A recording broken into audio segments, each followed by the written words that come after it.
Fusebox.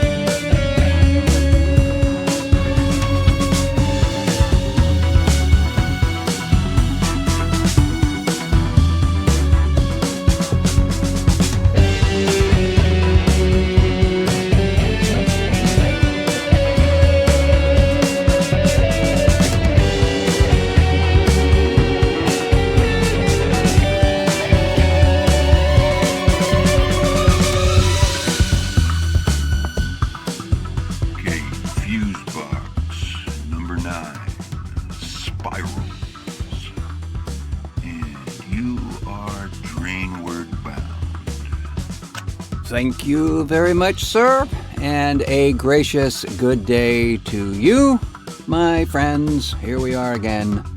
Fusebox number 9, this one, Spirals, and the hits just keep on coming, don't they? Like a jukebox from hell, man. Well, you ought to know. Love me that hell noise. I'll tell you, it just keeps getting more funner and more funner over here lately. For those who listened to the last program, you remember I relayed the experience I had with a little water problem in the crawl space under the house there, where the water main burst and took out the furnace and the sloshy bits, and it was just, it was a mess. But those adventures still continue, as we're still trying to bring all the pieces together and get all the right people to say all the right things and all that kind of good stuff. So it's just going on. It just keeps going on. So Mike Booty from the Midnight Citizen a few days ago told us a story about his car that evidently sported some pretty nice rims, ones that he was sort of indifferent about, but there they were. And he often thought about selling them and that kind of thing. And he apparently was working one day, and he came back out, climb into the car, and go away from there, only to discover that the rims apparently had left before he got there. Someone had removed them. And I thought, this is just what we get right now. I don't know what this energy is. I'm beginning to think the universe is run by a snotty 4-year-old brat. No, you can't have that. It's mine. I get to have everything. See? That's what... Huh? What do you do? But that's just me. But I found that interesting because everyone that I've talked to lately, whether they're in this industry or another, is experiencing some kind of sacrifice in addition to all of this other doo-doo that's going on. Definitely a period of transition, I'm telling you. This first few months have been like going 10 rounds. The reason I bring all this up is that in addition to the water carnival that I've been enduring over the last several days, I found myself in need to part with an instrument that I've had for nearly 40 years. Became necessary because of the rather tightening financial situation that many of us find ourselves in right now. And this one was a little hard to swallow because, well, maybe the historical significance is more important to me than it was the guy that bought it. The thing about it is, it was particularly significant because I first acquired this instrument in 1977. And it was a Guild 12-string built in the Rhode Island factory, which at that time, 1977, that was still right on the cusp of when they were still making them by hand with maybe some minor manufacturing on a machine kind of thingy going on. But this one was clearly lovingly put together. Well, for those who don't know this instrument, it's a 12-string. It's a very large-bodied 12-string. It's a very heavy instrument and had a carved back and all that. It was very, very nice. And it was loud. It was a very loud instrument, and the bass frequencies were very pronounced, and the mid-range was very, tight and everything. So it's what we like. If you're guitarist, those are the kinds of things you like on an acoustic instrument. So one of the first things I did is I started experimenting with certain modal tunings, which means that you're tuning the instrument in a peculiar way, and therefore you get very odd chord voicings and stuff. And on a slide, a bottleneck slide technique, it's kind of critical. You do need those kind of alternate tunings. As I was exploring that, I stumbled across this motif and working that a little more, and what emerged was a suite for 12-string slide guitar and big band. And as I got more and more into it, I realized, well, wait a minute, there's a storyline here. There's something happening more than just this music. There's like characters are emerging and situations are coming up, and okay, let's see what this really is. So my writing partner and I, Jerrel McQuen, we sat down and tried to unpack this thing and try to figure out what it was. Well, what it was ended up being a series of characters that we later turned into a syndicated radio program on public radio called Dry Smoke and Whispers Radio Theater. Check it out, drysmoke.com. And all of the original theme music, all of the original ideas, all the harmonic framework, everything came out of this box. And yeah, that's a personal history kind of thingy, but it still doesn't take the sting out of having to sell it to a guy like this. You got a guitar for sale? Yeah, I got guitars. I sell them all the time. You come out the back of the trunk there, you know what I'm talking about? That's right. This creature kind of came up out of what you might think of as Middle-earth's rather horrible orc part. Strange, very strange guy. Didn't impress me as an actual salesman because I asked him that if he was just, flipping these things. He said no, he was a collector, and he promptly took me out to the back of his car there where he had 3 other instruments of assorted varieties.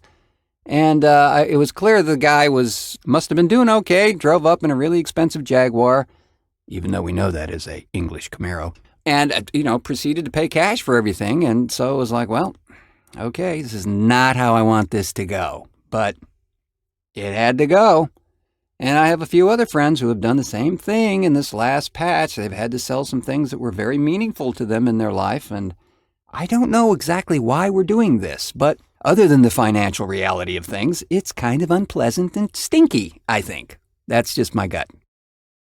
If I'm going to be totally honest about this, it wasn't an instrument I played a lot now. I mean, I have others that, replaced. As a matter of fact, people joke a hell of a lot about the fact that I seem to be buried in guitars in this place. And well, it's true. Any guitarist who's listening to this knows, yeah, because every single one has a different character, they bring a different thing to it and whatever. And in the work that I do, I need different things at different times. So that makes sense. That's my justification for it. But anyway, the long and the short was, this was not an instrument that I was using, every day. It's just that the historic significance of it stung, and, it's just one of those things we have to go through, I guess, and as my buddy Jeff says, well, these are those adult decisions that we get to make. So that was one of those, and it's just that kind of season, folks.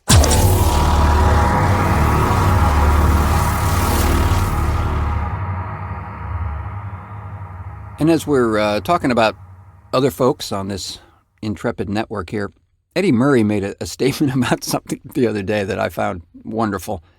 He was talking about the sensation one gets when they are mentioned on another host's program.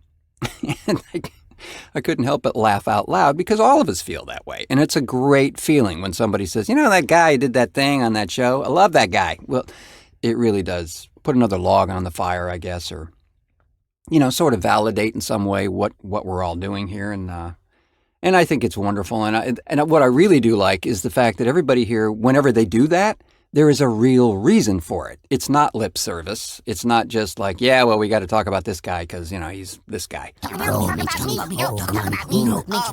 Well, no. There's a genuine purpose for it. Oftentimes, it'd been recommendations like that where I was inclined to check out another show that maybe I hadn't listened to before because somebody said, this thing is pretty. And so, Eddie, here it is again. We're mentioning you. Here. Me and this guy. Say it. Check out Cloud Base 44 right here on the Overnightscape Underground. Thank you. It's just one of those kind of warm fuzzies you get when somebody says something nice about you. File 13. Naturalist Dr. Ted takes his class on an exhilarating tour of a bat cave. This is the exciting part. I love this. These large and scary-looking bats are fruit bats. Unlike the vampire bats of lore, which are actually tiny, the fruit bats grow quite large and have extremely sharp teeth and claws. There could be up to 1 million of these bats right in this area. But humans need not fear them, as they would only go into a frenzy if they were to smell fruit in the cave. What on earth was that? Apple? Oh my god. Oh no. Oh no, please.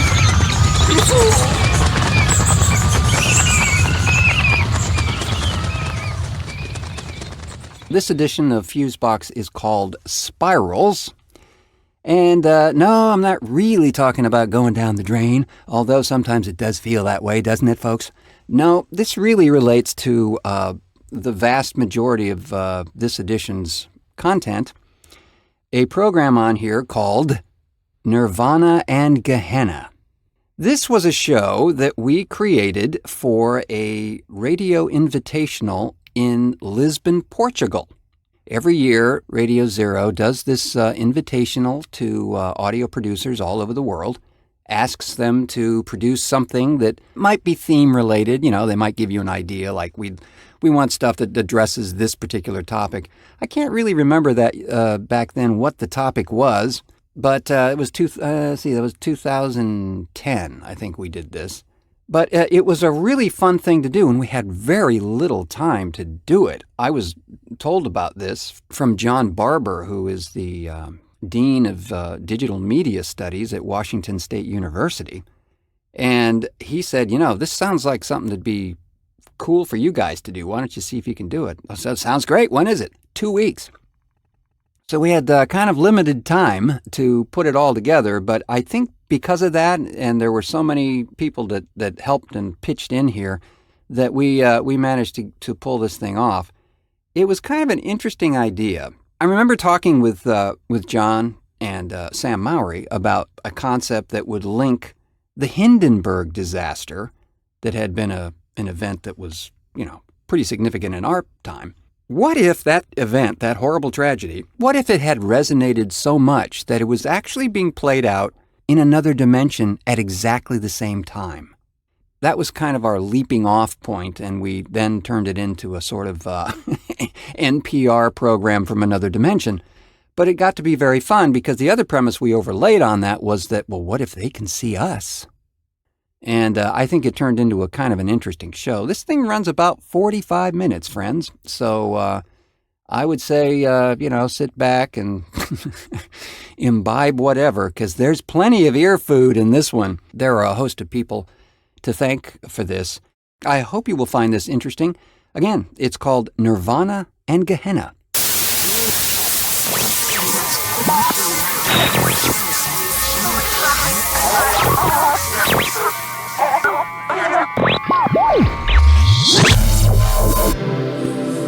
Welcome to the Quaymet Broadcasting System, the Quintocracy's Imperial Communications Sphere Apollon, operating at an assigned vibrality of 57.9 pentajoule-gigs. And now, Transdimensional Media presents a Quarter Moon Entertainment.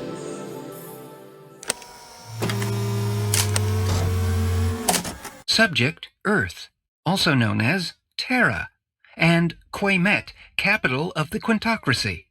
Correlation of similar events in parallel dimensions. The air disasters of the Hindenburg of Earth and the Vossenbinder of Quaymet. The ship is riding majestically toward us like some great feather, riding as though it was mighty proud of the place it's playing in the world's aviation. The ship is no doubt bustling with activities we can see. And here it comes, the majestic Vossenbinder, a classic anti-grav dirigible steeped in the history of our visiting dignitaries. It's a beautiful, clear twilight. orbital auroras backlighting the Fassenbinder as it descends. The crowd seems very receptive. One can only hope that the interplanetary tensions after the Igel-Marininoff-Solarium Wars will be mitigated by this unprecedented visit of Marinian royalty.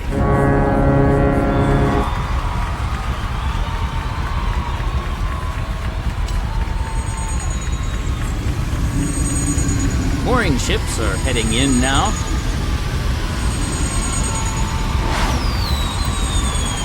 Secure the great ship. Secure the ship to its docking. Faith now.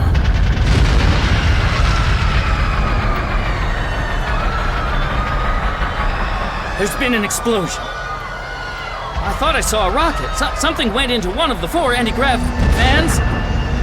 The other fans are failing. It's going down into the bay. I see bodies falling. Great faith. The turbines are upside down. They're pulling the wreckage underwater.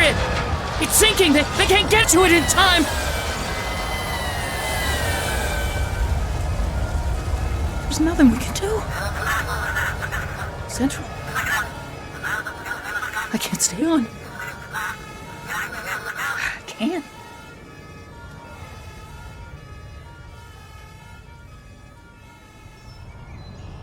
I was in that crowd. My sister was on that ship.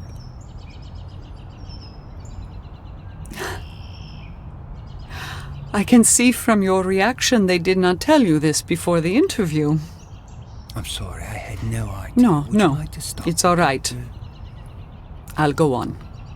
Ratings, my dear. Remember that. I have no explanation for these events. Only a rationalization that won't bring back those who are gone. But if we understand, truly understand ourselves and all around us, maybe we can alter this over time. Maybe we're meant to. At least, I hope so. Honorable Mahudin Ananarova of the Institute for Cultural Understanding, HSB, Quemet. Tonight, she and 2 others, Grendon Thales, Galaxy-famous dramatist, and Professor Thedgar Redlington of the Quintocratic University of West Withenham, will give their views of astounding new discoveries. I'm Katara Collins, and it is my pleasure to host tonight's Transdimensional Media presentation.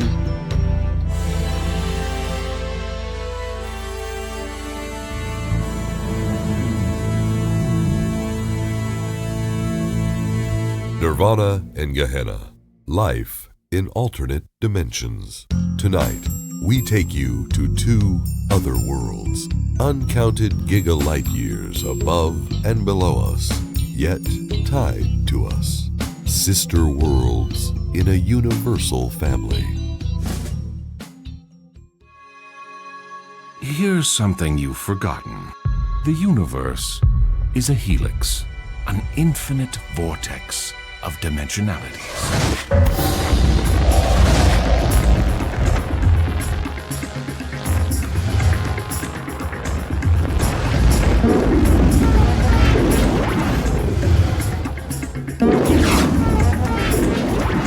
This was the opening of our transdimensional series, The Golden Age of Farwan, recreating events on a world discovered 5 spirals above us, called Aradam. Sublimely advanced, yet now in peril. And 3 spirals below us, the strange planet of Terra, or Earth, rising from a misted past, like an autistic child struggling to understand itself and its place in a temporarily forgotten universe. What we have discovered is that the universe is like a DNA strand. New technology now allows us to listen in on those dimensions below and above us. It's really quite amazing. Let's go to Grendon Thales, thespian and colleague. Well, As an actor, drama is my bread and butter. But I'd gladly see less of it in the real world, if you know what I mean. The world of Farwan gives me hope. I think it's so good for our children to have an example of what life can be like, beyond commerce and the endless wars over natural resources and interplanetary shipping lanes. Oh, thank you very much, Red. Do you want anything? Okay, we're good. Thanks. I feel privileged to have been a part of bringing this to the public. Well, there's no denying that it's a complex culture that has had its deep-rooted struggles as well, as have we all. From the QBS presentation, The Golden Age of Farwan, narrated by Grendon Thales. Out of the mists of legend, the conquerors of the dawning time leave a dark imprint.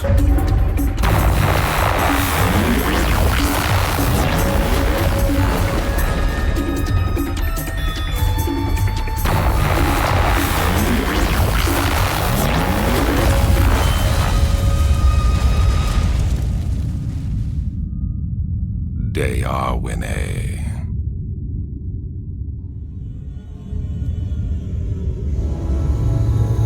The primal past becomes a disturbing modern form of expanding imperialism. The city became all, and all lived for the city. And we found this DNA encoding of light and dark, potential good and evil, are merely mirror images of the universe that called us into being. But as above, so below. Transdimensional Archive Records. Subject, Terra.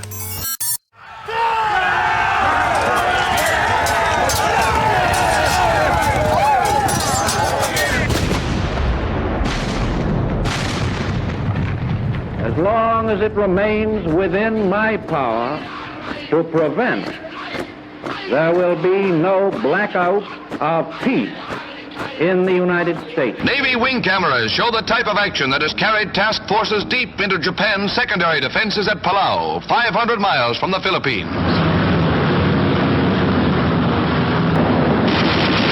Our fighter planes take care of straggling Nazis. Parts to make up 100 B-2s were brought from Germany, and proving ground officers are carrying on experiments involving war and peace uses. But the future use of rocket power knows no limits. An atomic bomb breaks loose from a mounting shackle in a B-47 jet over Florence, South Carolina, plummets to Earth, causing a sensational freak accident. There was near disaster for those within range of the TNT, that is the bomb's trigger. 6 were injured. The home of Walter Gregg was turned into a shambles. But despite the havoc, authorities emphasized the explosion was not a nuclear blast. The bomb was not assembled for firing, standard procedure during transportation. Spring at home, but unmindful of clock or calendar, the Vietnam struggle goes on. A Viet Cong ambush of a U.S. Marine Rough Rider truck convoy kills 1 American leatherneck, wounding 4 others. The group says it has new evidence suggesting that explosives, not planes alone, brought down the 2 World Trade Center towers and the third 47-story skyscraper on that fateful day, September 2001.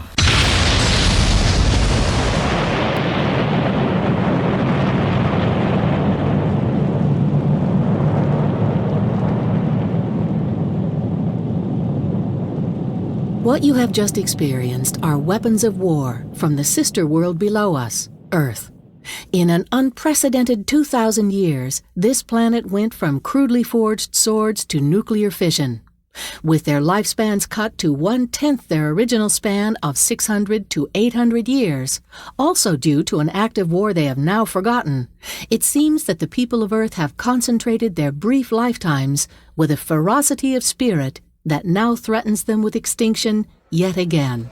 And how is that different from our own galaxy? We've expanded to the stars. Now it's planetarism instead of nationalism. Leagues of solar systems against other leagues of solar systems. We may live longer, but wisdom? Yeah, Still working on it.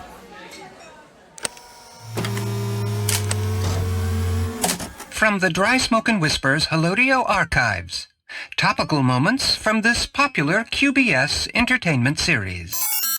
It was the strangest of summers.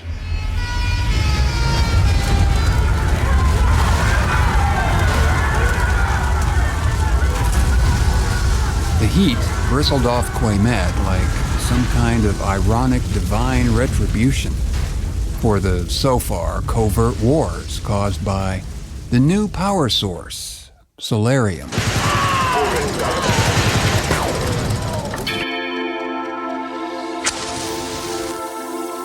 In the beginning, there was fire.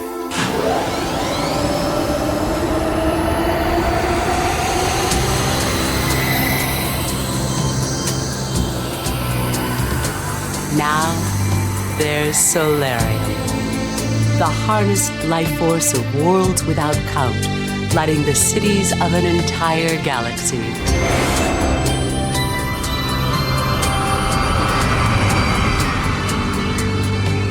Solarium, making modern life possible.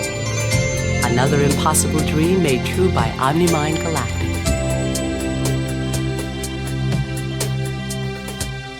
This is the Freedom's Cry Holodio Network. 2 weeks ago, we interrupted a Grant Industries info pod, full of pre-recorded propaganda, to bring you a live broadcast from the Solarium mining sites. We repeat it now. The report after the static is what's really happening on the outer province world of K. Ambudana. This is Mayana Gitan of the Freedom's Cry Radio Network. What you hear behind me is the true sound of Anquanat and K. Ambudana. We're being hunted down by security guards inside the mining compound run by Grant Industries. I repeat, Grant Industries. They are coming. We cannot stay.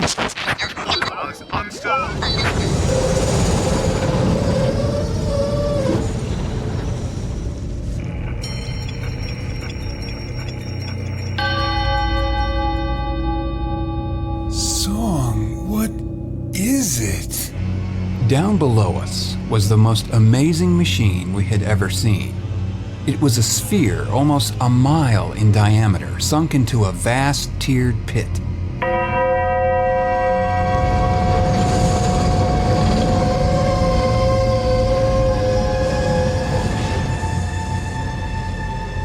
Hundreds of arcing walkways came out from ringed balconies in a gridded globe made of copper, pewter, and brass.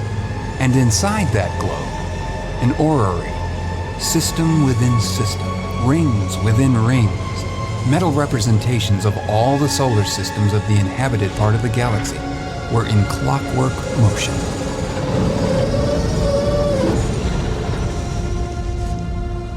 Then it stopped. Lights like stars pulsing started to wink in random rippling patterns, and so small they could hardly be seen.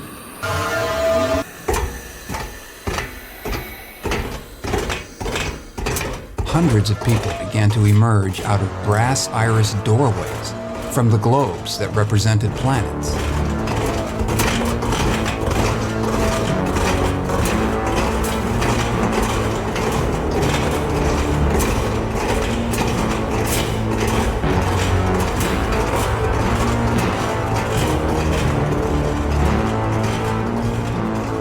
Men in suits, men in work gear, men in street clothes, men dressed as beggars, men in aristocratic finery, all filing down the catwalks in military order like ants coming out of a giant anthill. So that's how they're controlling it all. Name of the faith, this is a transport device. Every one of those planets is a transport orb. Instantaneous travel to anywhere in the galaxy. And the people filing out of the conjunction are coming back from missions from worlds spanning the quintocracy.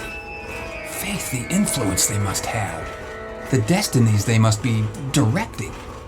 And so many of the evil things that have been happening lately, Solarium, the wars, the oppression, can be traced right back to here, to this aristocracy of the occult, the sons of the assigned. It was now late afternoon. The entrance to the Anquanat Solarium mine looked something like the cowled head of the Keambudan serpent of the Fang. Here was mined the element that was now powering most of the Quintocracy. But with great power, always comes great danger.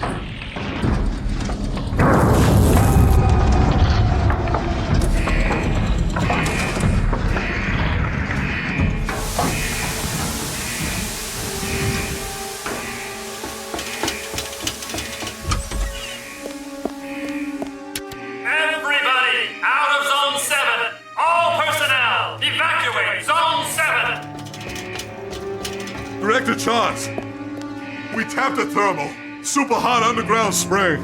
There's loose solarium, it just started igniting. There must be relenium in that water. I mean, it's a chain reaction.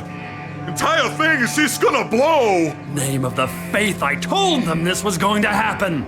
And to hell with protocol. I've authorized opening of worker containment area. Frack the containment area. Workers! The gates are open! Run! As far as you can, as fast as you can, damn it, run!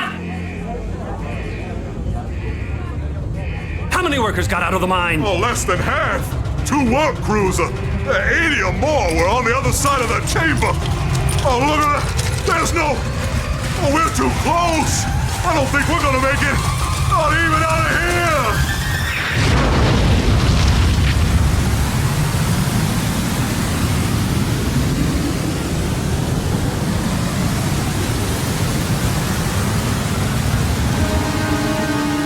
Mother of creation, what have we done?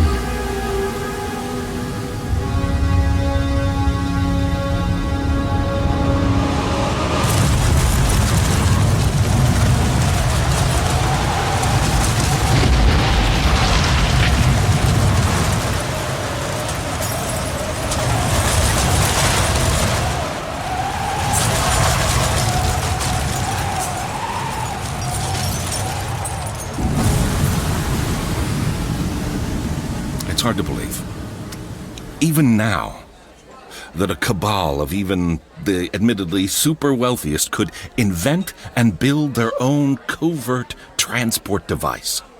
The very scale of both that and the ecological disaster on Keambudana. My heart goes out to all those who lost so many, and the decades it's going to take to heal their world.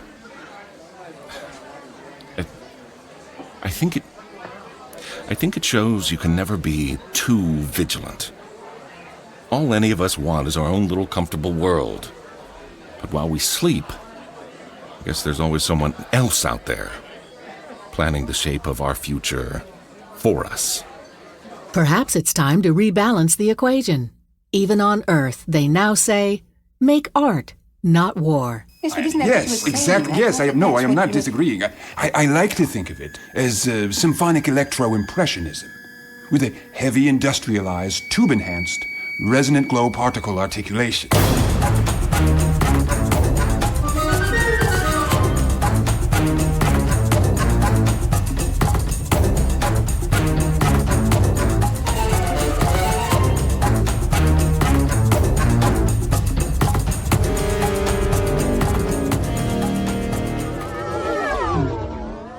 From PR News in Washington, I'm close to being brought under control.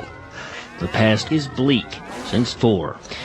In South Dakota, firefighters say prices on the Tokyo Stock Exchange called symptomatic of reluctance to join in global criticism gained 1 point. They're ready to explain that claim of information situation investigation. The White House says this is PR News. PR News, Washington. Defense Secretary Robert Gates has canceled South America for 8 days after state lawmakers failed to break Pennsylvania. Congressional Democrats are set to resume PR News in Washington.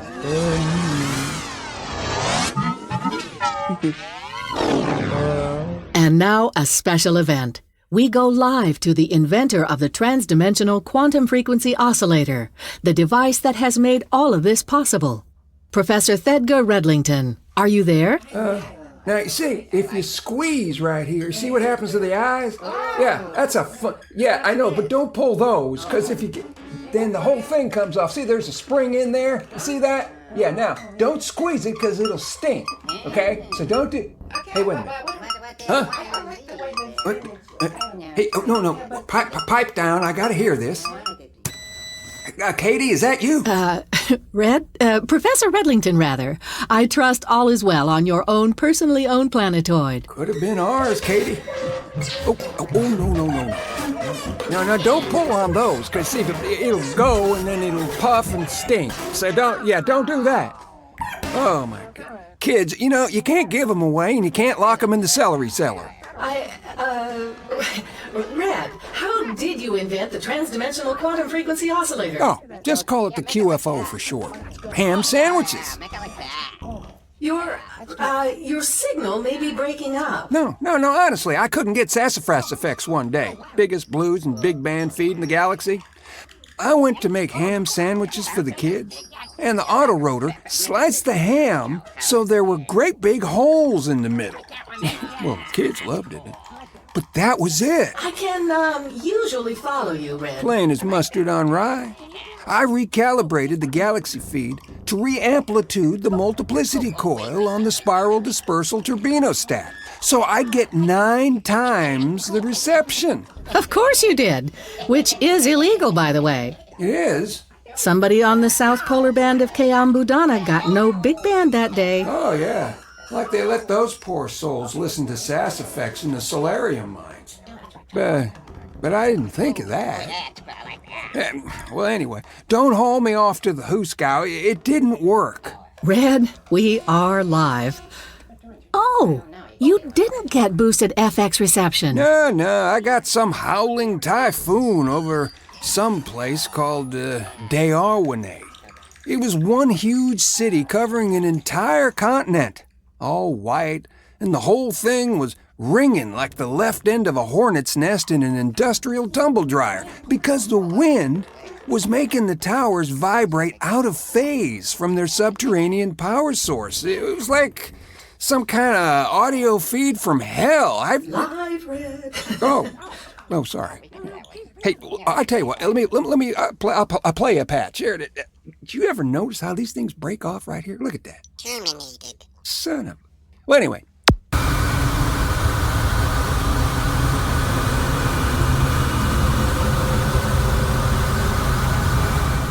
Anyway, that was my introduction to Aradam. And later that day, I fine-tuned the QFO and invented the transdimensional ocular globe so I could see the places I was hearing. Then I backed up some mind-boggling distance with no name, and there it was! The DNA strand. The dimensional spiral. I got a team together at the university, and we started homing in on world after world after world after world. But the 2 worlds we're covering tonight have become a special study for you and the university teams. Well, they're connected somehow. This Earth and Aradam vis-a-vis Farwan, you could see it as a golden thread. Something's going on in both worlds, and they evidently need each other to survive. You mean they're communicating? Well, not directly. Earth's current culture is too young, at least this last phase of it. It's on a quarantine list in its own galaxy. Then how? I'm not sure. All I know is that things are bad in both places, and getting worse. And if things don't straighten out, they're both heading for Armageddon, as the propaganda boys called it back in the war I was drafted into. 3, 4 wars back now? I can't keep track. This is PR, ready for citizenship. Hello. It's PR on PR and PR on your radio. Some people who haven't been civilized properly or socialized properly do save kitchen chemicals and lab chemicals to use as weapons. We're all going to die. Well, I think we are all going to die, but I think most of us, we're going to die cancer, heart disease, or stroke, or many of the diseases. PR, ready for Kansas City. I I often miss the more interesting, richer dynamics of this part of life. I hope you'll try to squeeze religion into categories of for and white, black and against. PR on your favorite PR to PR. It's PR. Hello. It doesn't sound like we're doing much better. Well, I love that actor from Earth. The one from that Who's It show. He's got a big box. You know what I mean? Huh? Yeah. Anyway, the whole spiral we're in is in some kind of astrological complication patch. It's those bad times you hear tell of from old coots like me. It's like a big old fat conjunctive past sine wave, and right now, we're all on that valley loop. Any sign of the next up phase? Well, I love that. Guys, anyway, you gotta get your fat pass up that really big hill before you can see the view from the top, don't you? And it'll be a lovely view. But then you've got to head back down off the mountain and back to reality. Well, that's the terrier hair of it, yuppers. Stiff and wiry, but you can't stop loving the dog for it. If you get the big picture once in your lifetime, you gotta count yourself blessed.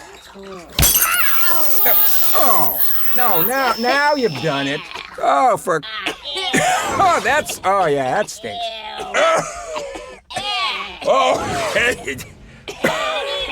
Hey, no more holy ham sandwiches for you two. Oh, careful. Now, you just go get that big old Pliocene dragonfly net and start catching those floating cinder nodes, or they'll burn holes right through the walls and everything else. Go on.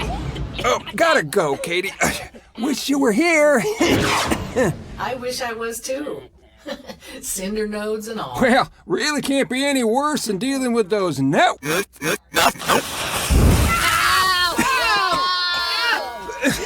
See, I told you. We didn't need a skylight there. Oh, Lordy day, there goes the fire system. Cover everything, quick! Katie, love you. Oh, you two are so grounded.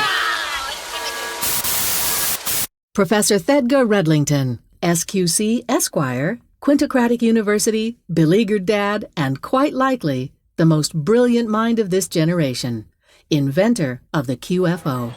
Okay, well, they... There's that mysterious group of people again. Okay, well, I'm going to sound like one of those conspiracy nuts, okay? Let's just call them the moneymakers. Easier? Yes?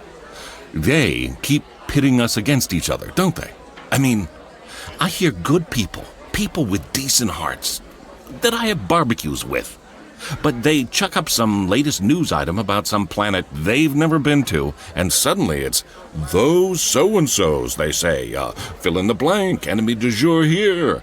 The universe would be better off without them. It's PR News. It's violence. But first... From PR News in Washington, I'm in control. The militant Islamist group Hamas are NBA champions again. Last night in Cleveland, they beat the Cleveland Cavaliers 83-82 after 6 days of bloody combat against PR News. The Palestinian Prime Minister Mahmoud Abbas has dissolved in Brussels. He said earlier he's not willing to do that. In a letter released yesterday by the Senate Judiciary Committee, 2 Justice Department officials confirmed that PR's bad. PR's bad. She said, this is PR News. Pop quiz. Question. Earth Entertainment Series, Max Headroom, and Firefly. What 2 very related factors did they have in common? So my point is, before we write off entire cultures, I think you have to sit down and break bread with the average working people under these regimes. And 9 times out of 7, you'll find you have more in common than not. Matter of fact, it's a pet theory of mine, that the internationalization of cuisine is doing more to create eventual peace in the galaxy than almost any other factor. I mean, it's hard to hate someone if you love their food. I want to share some of the brighter moments from this planet Earth. I think it supports the notion that up and down the spiral, all cultures we have come across have two things in common more than any others. Hope for a better future against the odds, and humor, a sense of irony about life. So many times it's laugh or cry, and there's the connection. Humor gives us hope against the odds. Let us remember that in an era where people thought building bomb shelters would protect them from nuclear holocaust, this also was going on. I tell you, Bergen, it is just ridiculous, you being in this youthful show. Oh, come now, Charlie. I'm not so old. I'll tell you now, let's be honest, Charlie. On my last birthday cake, there were 45 candles. Isn't that right? Well, they were on the piece I had, yeah. You know, Gracie, I thought of something today that you will never remember. What? I still owe you $3. No, dear, it's $8. I gave you 10 the day we were married. Hey, I've got a wonderful idea. Harry, you dress up like the Swami and tell Gracie not to divorce George. What? Look, all you have to do is wear a turban and a beard and a long robe. A man would be an idiot to dress up like that. They really put us in a beautiful theater for our first show on television. That's what I was going to say, Lou. This is one of the most gorgeous theaters I've ever been in, Abbott. One of the finest theaters. You get that beautiful wall over there. Marvelous. Isn't that a nice wall? It is really. Do you know what that wall reminds me of? What? This one over here. Stop. Wall's a wall. Take your fingers out of your mouth. You want to poison yourself? No. What makes you so dumb? It just comes to me naturally. That's what I thought. Didn't you ever go to school, stupid? Yes, sir, and come out the same way. Well, that I know. And here he is, the one, the only... Never heard of him. Oh, that's me.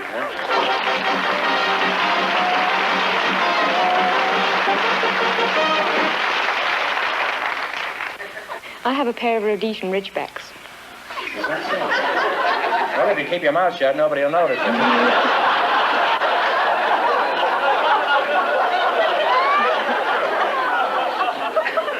Guess what is a Rhodesian Ridgeback? It's a lion dog. A what? A lion dog. Well, I'm a lion dog myself.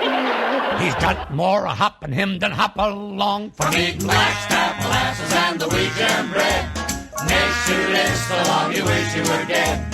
You add some yogurt and you'll be well fed with the blackstrap molasses and the wheat germ bread. And now your answer to the pop quiz. Earth Entertainment Series, Max Headroom, and Firefly. What two very related factors did they have in common? What's the answer? Intelligence and cancellation. We wrap up tonight with a ray of hope. A recreation featuring Grendon Thales of one of the most inspiring moments in Farwanese history.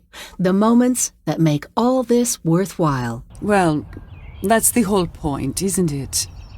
All of life is a spiral, literally. And so we have this burning desire to ascend and ascend. And sometimes we use that against ourselves. And sometimes it brings us closest to that great mind, spirit, whatever you choose to call it, a rose by any other name. You have these moments of beauty and brilliance against all that pain, and it just makes it the sweeter. Okay, let's see. Yeah, so where is the spiral going? Well, evidently, the further down you go, the more frightening and primitive the dimensionalities get. I guess that's the primal core. You must need something from that. Maybe it's the survival instinct. But the further up you go, the purer things become. Oh, and the problems become more complex too. That's clear, very complex. Life isn't about sitting still. To life, and all it brings. This has been Katara Collins. Thank you for being with us tonight.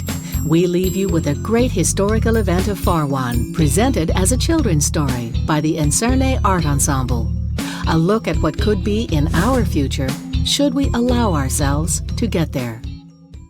The laughter of the evening. It was a clear blue twilight, the kind of crisp autumnal evening when everything stands out in crystalline relief. In all the 3 continents of Farwan, there was no place quite like Lake Jonanon at this time of year. There was a scent like amber leaves, auburn spices, and icy waterfalls. The gondolas of the mangrove harvesters cut clear wakes in the towering reflections of the trees as they headed for home. This is truly a great house. And the otherwise still lake waters were the purest of azure blue, just beginning to reflect the pulsing stars glimmering overhead. Light another lantern, will you, Faberus? Asked the wife of his host. The high one there? I left the lighting stick on the front porch. Anea never thought twice about asking the famed Darewather to do this or that. And her husband, Jerrel, chuckled to himself, shaking his head. This was Faberus Fermandinande, the most renowned Darewather in all of Farwan, who could light the entire sky with rippling auroras or show entire villages eon-spinning vistas of the Age of Serenity. And she asked him to light lanterns.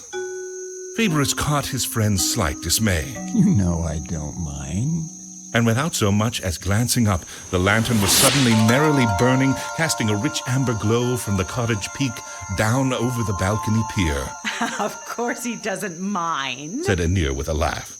Not when I'm making him his favorite dinner while you two lays out here on the deck.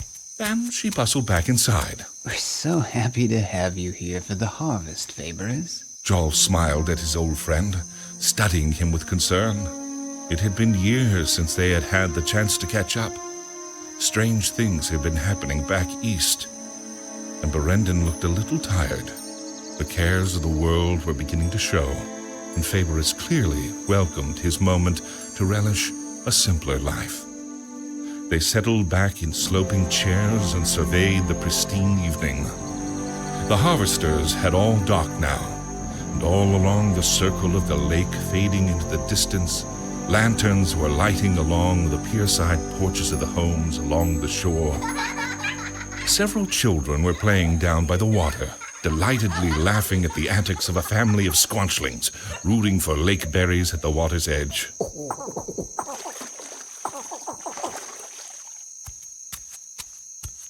Anea bustled back out with a tray of appetizers and drinks and settled into a third chair. A pale green satellite was just rising over the mangrove, embossing the trees in jade, adding its reflection to the darkling lake. The planet of peace, murmured Anea. This is my favorite season here. The laughter of the children curled up from below. Mother Squanchling, a little put out by the children's persistent attention, had launched herself indignantly into the lake. 12 little ones following, bobbing and squonking in a convoy towards a patch of floating lake berries. My, I wish I could bottle that sound, said Anea, as the children's hilarity made them all grin. Faberus tilted his head to one side.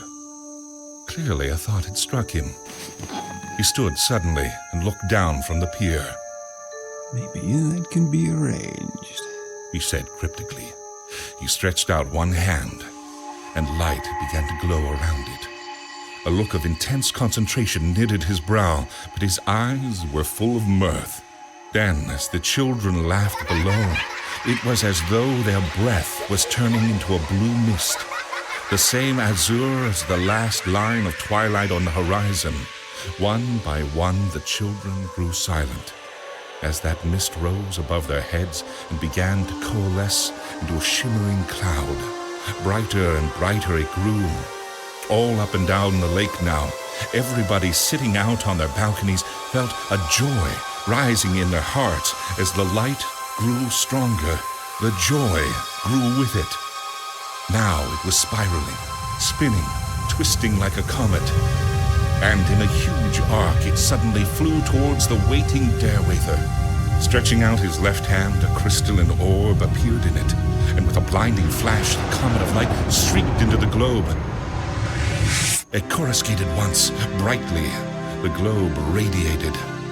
White streaks of light pinwheeled around it.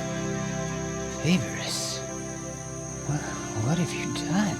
Asked Jerrel with awe. I've turned the children's laughter into light. And he grinned and handed the orb to Anir, who held it as if it were the most fragile thing in the universe. It's the laughter of the evening.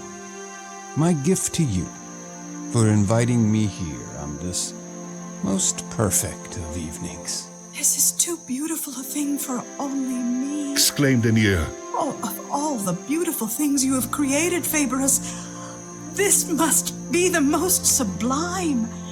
You must make this a gift to everyone. Faberus laughed. My dearest Anir, you were right, as always.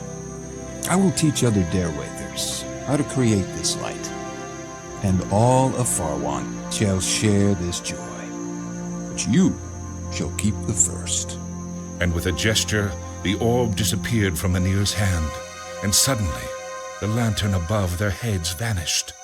The orb appeared in its place, casting the light that was made of children's joy down on their upturned faces, as Anir beamed and squeezed Berendon's hand in a heartfelt thank you for his gift to her and to all of Farwan.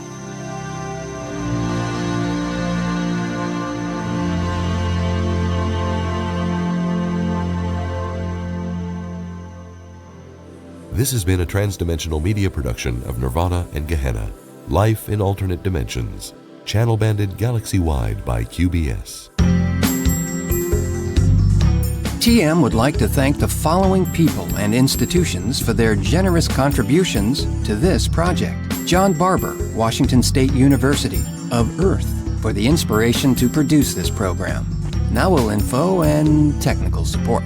Our cast included Jodi Lorimer as Katara Collins, David Mayer as the Vassenbinder newscaster, Sam A. Mowry as Brendan Thales, Eric Newsome as the QBS title announcer, Jan Powell as Mahudeen Anna Norova, and Marc Rose as Professor Thedgar Redlington and the Keycard, the QBS archivist. Clips included the talents of Greg Alexander, Linda Goertz, David Loftus, Mark Loring, Sam A. Mowry, Eric Newsome, Chris Porter, Mary Thomas, and Suzan Zeitlin. Special thanks to Mr. Fermandinande LeMur for the open archiving of the brilliant PR news of the world. Praise Bob. Also to archive.org for keeping very recent but increasingly forgotten audio and video history available to the public. For visuals of both the Dry Smoke and Farwan dimensionalities, visit drysmoke.com. And on Vimeo, search The Golden Age of Farwan for a short film animation from which the soundtrack was taken. Nirvana and Gehenna was produced by Marc Rose and written by Jerrel T. McQuen for Transdimensional Media.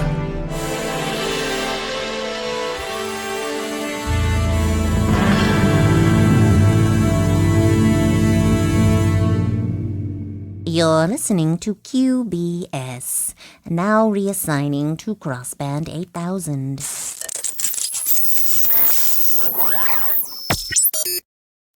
Well, I hope you sincerely enjoyed that multi-dimensional journey on that particular piece, Nirvana and Gehenna.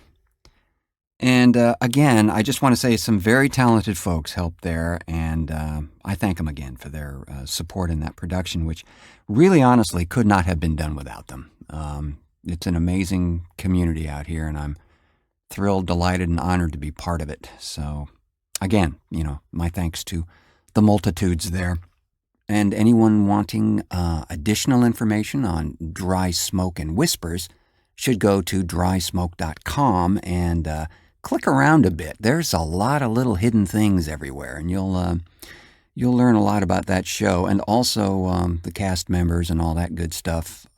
We have not updated that thing in quite a while, but it's all still valid, so might be worth a peek.